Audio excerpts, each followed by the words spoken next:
ओम नमः शिवाय। प्रिय दर्शकों, तन पवित्र सेवा किए, धन पवित्र किए दान, मन पवित्र हरि भजन से होए त्रिविध कल्याण। तो सेवा करनी है क्यों? क्योंकि मन को पवित्र करना है, तन को पवित्र करना है, धन को पवित्र करना है और कल्याण करना है। कल्याण चाहते हैं तो अब ये 137 दिन है। 13 जुलाई से लेकर के 27 नवंबर के बीच का जो टाइम है, 137 दिन है, वो आपके लिए खुशियां भी लेकर के आ रहा है ये समय, और कुछ सावधानी भी बरतने को बोल रहा है। अब सावधानी इसलिए बरतनी है क्योंकि थोड़ा सा स्वास्थ्य को लेकर के, क्योंकि शनि के ढैया भी शुरू हो चुका है। सिंह राशि की बात हो रही ना यहाँ पर। शनि का ढैया शुरू हो चुका है आपके ऊपर, और शनि महाराज अष्टम में है। और राशि से जब भी अष्टम में जाता है ग्रह, स्वास्थ्य को नेगेटिव प्रभाव डालता है। राशि से अष्टम में चला जाए, कंटक योग बनता है। कंटक योग में क्या होता है कि बस मृत्यु तुल्य कष्ट होता है, बस कांटा गले में आकर के अटक गया, ये मानकर चलिए। तो समझिए, कल्पना करके देखिए कि कैसी स्थिति होगी आपकी। स्वास्थ्य का ध्यान रखना है, खान पान का ध्यान रखना पड़ेगा, ये आपको ध्यान रखना है। पैरों में चोटें आ सकती हैं, जॉइंट्स में प्रॉब्लम हो सकते हैं। अगर आप सिगरेट पीते हैं, शराब पीते हैं, आपका खान पान अच्छा नहीं है,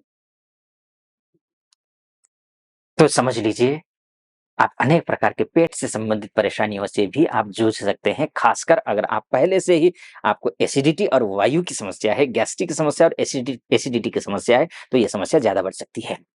ये आप समझ लीजिए, क्योंकि शनि वक्री होंगे और आपकी राशि से अष्टम में होंगे। अष्टम का ठीक नहीं है, कमजोर ऑलरेडी होता है, वक्री हो रहे हैं, कुछ उथल पुथल मचा देंगे। ठीक है जी, ये आपको ध्यान रखना स्वास्थ्य के दृष्टिकोण से। तो करना क्या है ये समझ लीजिए।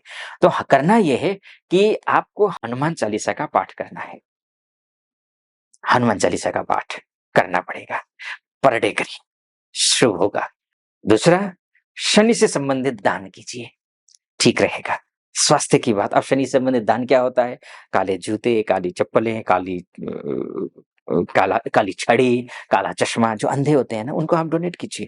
काला कपड़ा, उड़द की दाल, सरसों का तेल, ये आप सब दान कर सकते हैं, तो आप करिए। अगर अंधे मिलते हैं, यानी कि ब्लाइंड जो होते हैं, ऐसी संस्थाएं होती हैं बहुत सारी, ऐसे स्कूल्स होते हैं, वहां आप दान कर सकते हैं।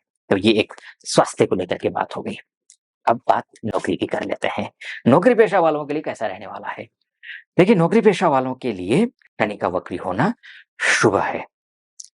वैसे देखा जाए, सिंह लग्न राशि वालों के लिए शनि का अष्टम में होना अपने आप में बहुत अच्छा नहीं है। ध्यान रखिएगा, मैं बहुत सारे जो है ना प्रॉब्लम से अच्छाइयां ढूंढ करके ला रहा हूं। शनि अष्टम में कमजोर होता है, खराब होता है। शनि ऑलरेडी एक अंधेरा ग्रह है, और अष्टम भाव जो है वो पाताल का भी अंधेरा है। यानी कि ये मानकर चलिए कि एक ये ब्लैक होल में चला गया है ग्रह, काम करने की स्थिति में नहीं है।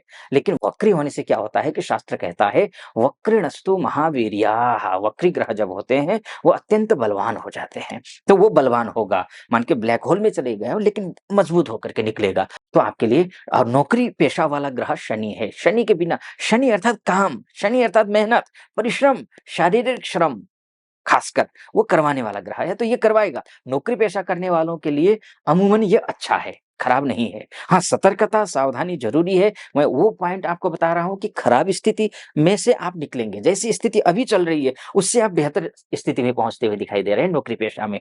नौकरी करने वालों के लिए कलीग के साथ में रिश्ते अच्छे होंगे, बॉस के साथ में रिश्ते अच्छे होंगे, आपका कॉन्फिडेंट लेवल बढ़ेगा, आलस्य खत्म होगा, ये होगा।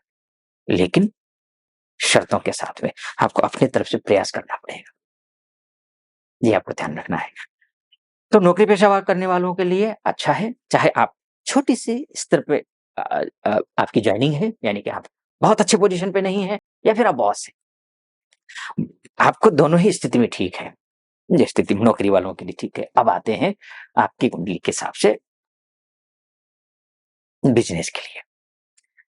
बिजनेस की बात करूं उससे पहले एक बात मैं कहना चाहूंगा, यहां तक पहुंच रहे हैं आप, अगर मेरा विश्लेषण आपको सटीक लग रहा हो तो चैनल को सब्सक्राइब कर दीजिएगा, वीडियो को लाइक और कमेंट बॉक्स में जाकर के महादेव का भक्त हूँ, गर्व से कहता हूँ महादेव का भक्त हूँ, कृपा आप पर भी बनी रहे ऐसी मेरी कामना। हर हर महादेव 5 बार, 11 बार, 21 बार, जो भी श्रद्धा बने आप लिख दीजिएगा। अब बात कर लेते हैं व्यावसायिक दृष्टिकोण से नौकरी वालों से भी बेहतर स्थिति में व्यावसायिक व्यक्ति हैं। व्यावसायिक वो है वक्री। वैसे देख लिया जाए तो शास्त्र कहता है कि पापा व्यवसिनाम पुंसाम कुर्वन्ति च वृथाटनम। अर्थात पापक ग्रह जो होते हैं वो अनावश्यक घुमाते हैं, बनते हुए काम को बिगाड़ते हैं, ये वृथाटनम करवाते हैं, बेवजह से घुमाते फिराते हैं। लेकिन आपके लिए, बिजनेस करने वालों के लिए क्या होगा कि ये सिंह लग्न वालों के लिए, राशि वालों के लिए क्या होगा, ये केंद्रेश हो जाएगा। सप्तमेश है ना, सप्तमेश मार्केश भी होता है, ध्यान रखिएगा। और मार्केश जो होता है 8 प्रकार से नुकसान पहुंचाते हैं। व्यथा, दुखम, भयम, लज्जा, रोग, शोक, मरण, अपमान, ये 8 प्रकार के लक्षण हैं। मार्केश पहुंचाता है, नुकसान पहुंचाता है। लेकिन आपके लिए मैं बोलूंगा कि ये जो मार्केश है, मार्केश होने के बावजूद ये केंद्रेश है। इस नाते आपका बिजनेस अच्छा चलेगा, चाहे आप छोटे से उद्यमी हो, चाहे मझोले उद्यमी हो, चाहे बड़े उद्यमी हो, चाहे आप स्टार्टअप करना चाह रहे हो या फिर आप स्टेबलाइज्ड हैं ऑलरेडी, पहले से ही आपका जमा जमाया बिजनेस था, लेकिन आजकल थोड़ा लड़खड़ा रहा है पिछले कुछ सालों से। तो मानकर चलिए कि इन 137 दिनों में आप पटरी पर आ सकते हैं, ये स्थिति आपकी बना देगा। लेकिन शनि की उपासना आपको करनी पड़ेगी, ये आप समझ लीजिए। अगर मान कर चलिए कि आप एक बात छोड़ दीजिए कि आप ये सोचकर चलिए कि आचार्य जी हम उपाय नहीं करते, हम कुछ भी नहीं करेंगे, तो क्या स्थिति है नौकरी, व्यवसाय या फिर स्वास्थ्य की, तो मैं बोलूंगा आप सावधान रहिए। बहुत अच्छी स्थिति नहीं है, बहुत अच्छी स्थिति नहीं है। शनि का वक्री होना भी, क्योंकि अष्टम में शनि भी विपरीत राजयोग जरूर बना रहा है, बहुत अच्छी स्थिति नहीं है कि ये खराब होगा, लेकिन आप जैसे हैं वैसे रहेंगे, ये तो ठीक नहीं है ना। यथा स्थिति रहना ठीक नहीं है। आपको ग्रोथ करना है, ग्रोथ करने के लिए उपाय कीजिए। और कुछ नहीं कर सकते हैं आप, चलिए मानकर चलिए आप हिंदू हैं तो आप उपाय कर लेंगे, आप मुस्लिम हैं, क्रिश्चियन हैं और कोई अन्य जाति धर्म के हैं, तो आप मानकर चलिए अपने जिस अपने अच्छा अपने छोटे जो स्तर के जो हैं, चाहे वो मानसिक रूप से छोटे हों आपसे, शारीरिक रूप से या फिर आर्थिक रूप से कमजोर वर्ग है, उनका आप हेल्प कीजिए। ये तो कर ही सकते हैं। अपने आचरण को अच्छा रखिए, दूसरे के साथ व्यवहार खराब मत करिए, इतना तो कर ही सकते हैं। अगर इतना कर लेते हैं तो ये शनि एक्टिवेट हो जाएगा। तो हमारी 3 बातें हो गई, ठीक है? बहुत बातों में समय निकल रहा है। अच्छा, फाइनेंस की बात देखिए, फाइनेंस की जड़ में क्या है? नौकरी करते हैं, प्रमोशन हो जाए, अच्छा हो जाए तो फाइनेंस अच्छा होगा, तो अच्छा होता हुआ दिखाई दे रहा है, क्योंकि नौकरी अच्छी तो फाइनेंस अच्छा, बिज़नेस अच्छा चल रहा है तो फाइनेंस अच्छा, तो फाइनेंशियली भी आप अच्छे होते हुए दिखाई दे रहे हैं। लेकिन इन सब के बावजूद मन थोड़ा अशांत रहेगा। इन सब के काम बनेंगे, इसके बावजूद मन अशांत रहेगा, ये मैं ज़रूर बोलूँगा, सावधानी ज़रूरी है। देखिए ध्यान रखिए, लेकिन ये मोटा-मोटी तौर पर है। अच्छा, एक बात और मैं कहना चाहूँगा, ये विदेश में बहुत सारी हमारी माताएँ हैं, बहनें हैं, भाई-बंधु हैं, एमएनसी में काम करते हैं, जहाँ विदेश जाना चाहते हैं, उनके लिए भी ये जो समय है ठीक है, अच्छा है। या फिर जहाँ आप जन्म हुआ है उस क्षेत्र से कहीं दूसरे प्रदेश में हैं, दूसरी जगह पर जाकर के कर रहे हैं, उनके लिए भी विशेष अच्छा मैं देख पा रहा हूँ यहाँ से। लेकिन ये मोटा-मोटी तौर पर है, आपकी कुंडली, आपका डीएनए है। अगर आप अपनी कुंडली के बारे में चर्चा करना चाहते हैं तो मैं ये जो नंबर है उस नंबर पे कॉल कीजिएगा। चाहे आप स्त्री हो, चाहे पुरुष हो, आप ये देश से देख रहे हो या विदेश से देख रहे हो, तो इस नंबर पे कॉल करके मेरी टीम से बात कीजिए। टीम से बात करके अपॉइंटमेंट ले लीजिए। अपॉइंटमेंट लेकर के मुझसे मैं स्वयं ही आपकी कुंडली का विश्लेषण करूँगा। सटीक लगा हो, सब्सक्राइब, लाइक और कमेंट ज़रूर कर दीजिएगा। फिलहाल अनुमति दीजिए। ओम नमः शिवाय। हर हर महादेव।